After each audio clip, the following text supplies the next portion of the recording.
Welcome to the Print StateDraft.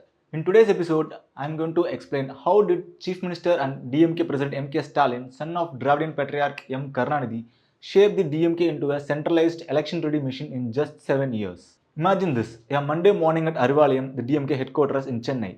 Stalin is seated at the head of a long table. In front of him, district secretaries, ministers, and other organizers seated.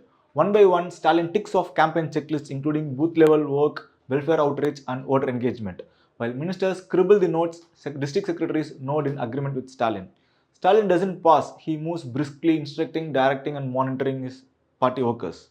This is Stalin's DMK today, a party in permanent election mode, a party where welfare delivery, booth level organization, and relentless campaigning form the backbone of its survival strategy. For decades, Stalin lived in the shadow of his father, the five-time chief minister and Dravidian icon M. Karunanidhi.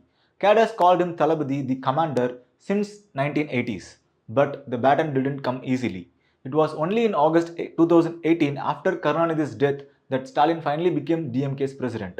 For some, he was still just Kalaignar's heir. But 7 years later, Stalin has carved out a model of his own, a more disciplined, centralized, and welfare-driven DMK. Since he took charge, Stalin has led the DMK through 6 consecutive electoral battles, starting with the 2019 Lok Sabha elections, the 2021 Assembly victory that crowned him Chief Minister, local body polls, and then the 2024 Lok Sabha elections. The result speaks for themselves. DMK hasn't lost a single election in this period. Political analysts say Stalin has done two things well. One, he has kept the flock together despite fears of factionalism after Kalaignar's death. And two, he has transformed the DMK's working culture. As one district secretary from Western Tamil Nadu told us, and I quote, earlier we would begin election work 6 months before polls. Today under Stalin, DMK functions like a 24/7 election machine, just like the BJP in the north. How is Stalin different from Karunanidhi? Stalin's style of leadership is very different from that of his father. Analysts say his DMK resembles Jayalalitha's ADMK more than Karunanidhi's DMK.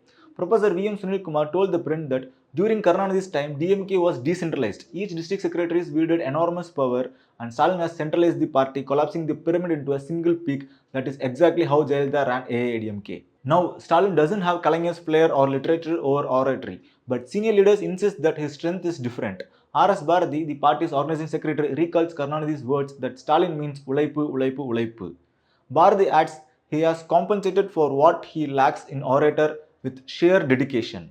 Stalin has earned it through relentless hard work. Yet, centralization has its costs. Some analysts say Stalin risks becoming inaccessible to ordinary party workers. Professor Arun Kumar warns, in a cadre-based party like DMK, closeness to the grassroots matters. Stalin sometimes disappears distant. This is the trade-off when all decisions rest in one leader. Even senior DMK leaders admit privately that they no longer enjoy the autonomy they once had under Karunanidhi. A former DMK minister told us that under Kalaignar, they had a freedom because they could handle the damage. Today, in the age of social media scrutiny, every move is monitored with the leadership, and if ground reports aren't in favor, they may not even get the seats in the next assembly elections. Stalin's leadership is often described as managerial. He runs the party like he runs the state through structured review meetings, grievances, and constant monitoring. Cadres now use apps and websites to track voters' enrollment and booth level membership. One Chennai district functionary explained that Stalin has transformed DMK from a mass movement party into a permanent election machine. Every booth has targets, every worker is tracked. Another key difference between Stalin and Karunanidhi. Stalin doesn't shy away from professional election strategy. Under him, DMK has created its own in-house firm, the Populous Empowerment Network, to manage day-to-day party work. At the same time, he has hired outside firms from Prashant Kishore's IPAC to Showtime's consultancy, Robin Sharma to sharpen electoral campaigns. A strategist who works with DMK told us that Stalin was clear, DMK must return to power in 2026. Since the 1970s, DMK has never retained power for 2 consecutive terms.